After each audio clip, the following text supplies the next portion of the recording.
Okay, picture this. You're starting your day, maybe making a really nice, healthy fruit smoothie. Uh-huh. You've got some berries in there, maybe some spinach, and you throw in a banana for that, creamy texture. You feel good about it. Yeah, sounds like a standard, pretty healthy start. It does, doesn't it?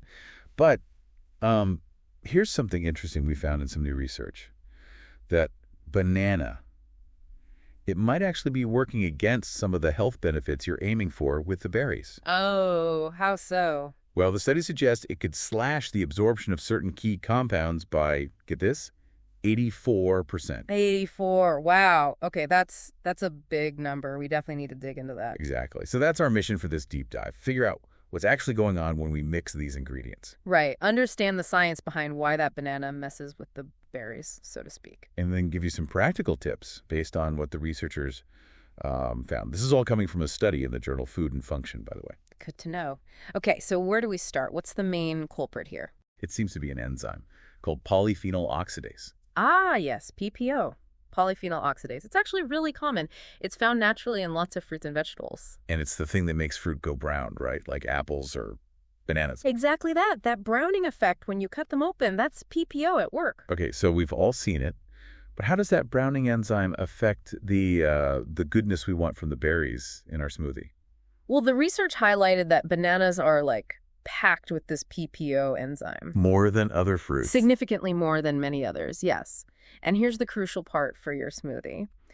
When you blend that banana with berries, the PPO gets to work on the flavanols in the berries. Flavanols. All right, those are the good compounds we're after. Precisely. The PPO essentially breaks them down or changes them so your body can't absorb nearly as many. That 84% reduction figure, that was compared to people just taking flavanols on their own, like in a capsule. So the flavanols are in the smoothie, but because of the banana enzyme, our bodies just can't grab onto them effectively. That's the finding, yeah. A huge chunk of them become unavailable for absorption. 84%. Yeah. It really does make you pause and, rethink that go-to recipe. So remind us, why are flavanols such a big deal? Why should we care about losing them? Okay, so flavanols are a type of natural compound, a bioactive, really good for us. They're known to support heart health and brain health. Right. Important stuff. Definitely. The Academy of Nutrition and Dietetics actually recommends getting around 400 to 600 milligrams a day. Okay. And research, including work by Professor Coonley, who was involved in this study, links getting enough flavanols, particularly as we get older, with keeping our minds sharp and our cardiovascular system working well. So not getting enough could actually be detrimental. Professor Coonley basically said that, yes, a lack of flavanols can have negative consequences for cognitive function and heart health. So maximizing our intake is pretty important. Which makes it even more significant that a simple smoothie ingredient could be blocking them. You can see why researchers wanted to look into this. Absolutely. Javier Altaviani, the lead scientist, mentioned they specifically wanted to understand how something really common, like making a banana-based smoothie, affects our ability to actually absorb these flavanols. Because smoothies are seen as such a health hack. Right, exactly. People use them to boost their nutrient intake, so finding out if that method itself could be counterproductive is, well, it's pretty crucial information. And it sounds like the results were quite dramatic, maybe even more than they expected. It seems so. Professor Coonley expressed surprise at just how much impact a single banana could have. Just one banana. Apparently, yes. He explained that even one banana seems to have enough PPO to essentially neutralize the majority of the flavanols you'd get from the berries in that smoothie. Wow. Okay, so this brings up a really key question for anyone listening. Are we saying bananas are bad now? Should you stop eating them? No, absolutely not. That's a really important clarification. Right. This research isn't about demonizing bananas. Professor Coonley himself was clear on this. Bananas are great fruits on their own. They've got potassium, fiber. Exactly. Loads of good stuff. They definitely have a place in a healthy diet. The finding is specifically about the interaction in a blender when they're combined with high flavanol fruits like berries. Right. It's the combination that's the issue for flavanol absorption, not the banana itself. Precisely. Okay, that's good to clarify. So if flavanols are our goal with a smoothie, which fruits should we be focusing on adding? Well, the good news is lots of popular smoothie ingredients are great sources. You've got apples, pears. Berries, obviously. Berries are fantastic sources. Blueberries, blackberries, raspberries, strawberries, grapes too. And interestingly, even cocoa is a source of flavanols. Oh, okay. So chocolate smoothies aren't entirely out. Well, cocoa powder, yes. It depends on the processing, but it can be a good source. Got it. And how did they actually measure this? How did this study work? It was quite straightforward, really. They had groups of people drink different things. One group had a smoothie with banana and berries. Another group had a smoothie with just the berries, no banana.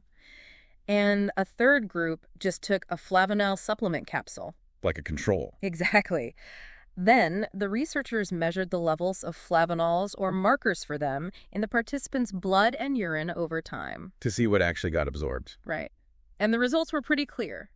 When the banana was in the smoothie, the levels of flavanols measured in the body were significantly lower, like 84% lower than the capsule and much lower than the berry-only smoothie, too. So it confirmed the enzyme activity was really hindering the uptake. It wasn't just, say, the blending process itself. That seems to be the case. The PPO from the banana was the key factor reducing bioavailability. It really drives home how complex these food interactions can be inside our bodies. Yeah.